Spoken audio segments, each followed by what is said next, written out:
Pete's Dalish elf, Pader, has completed another one of his one-to-one prequel play battles to give him more sense of the world, the system, how it all goes. Now, we left off from the last one. He'd been attacked by one of the scouts, well, it's not actually Pader, is it? It's his ancestor, and he's living the vision through it, and the quest line I've called The Seed of Hate. Reported this back to his village, that there are scouts here now, and he scouted the camp out himself and found the scout camp. They've been counter-scouted.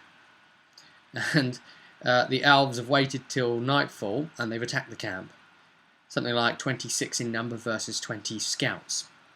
And they all came in, as I would see it. And this is back in when the Dales are falling to the exalted march of the Chantry, taking it from the elves, taking the lands back from the elves as a sort of holy reckoning. Basically, they want to kill the scouts off so that the scouts can't report to the main army that's about one day's march away from hitting this section they're in of woods. That there's a tiny little village area located there, so they're attacking preemptively to silence the scout camp. They completely surrounded the camp, and they all readied their bows, and they each picked a target silently, and they stepped forward, one step at a time every 4 seconds altogether, narrowing the net. And then when they were something like 24 yards away, they waited for the signal, which was releasing a bird up to fly up through into the trees in a way, and obviously its wings would kind of flurry as it panics and goes up, and that's the signal. So again, you know, it's very sort of like, it feels very natural in using the land, doesn't it, in that way. And upon that signal, all the elves all loosed off their first shot from all directions, and there's guys collapsing, there's all sorts. Now, they were having their dinner, and Pader's ancestor's target, Pete's target, is just drinking some soup or something, really hot soup out of his metal cup. This arrow comes in, hits him through the hand, and he managed to proc stunt points, so he mighty blowed. So the mighty blow was the soup falling on his lap and burning him further, and he's got skirmished, so you know he rolls onto the floor and falls forward closer to him, so he's then 22 yards away. He gets up and tries to find him, and he manages to spot him and gets his crossbow out and takes a good shot, and obviously the elf's Pader's ancestor manages to not get skewered by that, and the guy's moving in closer now with his sword drawn, and Pader decides to counter-maneuver on him instead. So he takes another shot, and the guy avoids it and then runs straight in at the guy eventually as he's trying to close the gap on Pader, and Pader comes in at him, and he said, "Right, Rob, what I want to do is I want to kind of like move in fast and do like a sweeping attack while running past him, and then run on past him." And I said, "Okay, well, it won't all happen in one turn, so I know how to run this." So I let him go, end his movement in a sort of engaged place, as kind of a move and then attack sort of thing. And he's an elf anyway, so he's got like 15 movement. And he ends up at the guy and attacks him and slashes him. And then it was the scout guy's turn. Now he's a rogue, by the way, in class, this scout.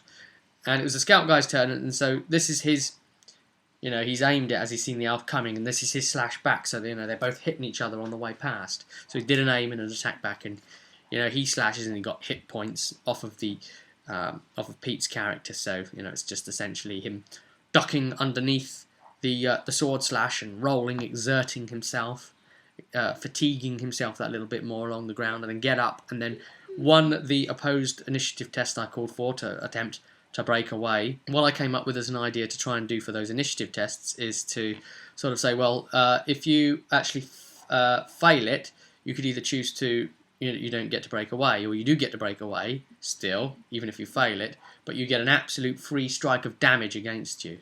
So I might even consider implementing that. But anyway, he ran right past him and turned around, and the guy still got his sword out, and he's like, "Yeah, I'm going to get you." So he goes after him and tries to pursue, and then Pader's ancestor starts firing more arrows into the guy, peppering him. But the guy starts running from tree to tree and starts using those as fairly hard cover.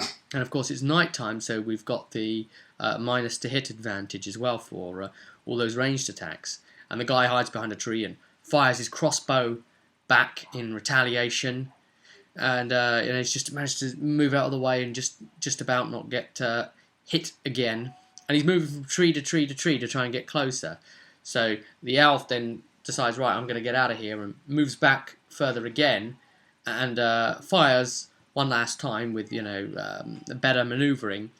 And this particular shot, it goes right through the side bark of the tree, pierces it where it's kind of a loose lump of it, growth of bark there, goes right through the side bit, pierces into the guy's arm, and then he's at that point, even though the player didn't know it, he was 0 hit points and in dying mode for Dragon Age rules. But then he'd also procced stunt points, so he said, right, well, I'm going to mighty blow as well with those stunt points. So okay, here we go. So I determined, well, that that piece of bark has actually shot off from the side of the tree, and you've seen him stumble out from behind the tree with a lump of bark wedged in his throat, and he's bleeding out from the throat, collapses to his knees, gurgles, falls onto his face, and that's him done. So then I said, well, there's explosions going on in the camp where they're setting off the explosive barrels, because, hey, just like the Dragon Age game, bandit camps and the like have to have explosive barrels, right? And they're all going boom, boom, blowing up and this sort of thing. And then I just explained, you're turning and finishing off another target and turning and finishing off another target. And it's just that sort of thing going off, finishing off a narrative. It was a slaughter, and just letting the explanation of the slaughter play out. So the elves have silenced that camp. So hopefully when the main force arrives, hopefully their village won't be found, and these will be some of the Dalish that did manage to get away. I still have one more encounter to plan for him. A pesky mage who's using scrying spells to try and home in on an elf village he believes is close, and that will be a possible another fight to come. So we'll see what happens with that. But that was this one. This is a quick recap on what happened there for Paider's ancestor. Stay tuned for more videos.